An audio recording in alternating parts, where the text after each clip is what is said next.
Clearing your search history on Microsoft Teams can help maintain your privacy and declutter your recent searches.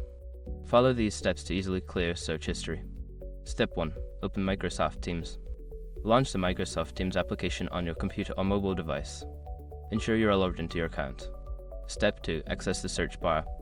Locate the search bar at the top of the Teams interface. Click on it to activate the search functionality. Step 3. View recent searches. Once the search bar is active, you will see a drop-down list of your recent searches. This list shows all the terms and phrases you have previously searched for. Step 4. Clear individual searches. To remove a specific search entry, hover over the search term you want to delete. You should see an X or a delete option appear next to it. Click on this option to remove that particular search from your history. Step 5. Clear all search history. If you want to clear all your search history at once, look for an option that says Clear All or Clear History within the search drop-down.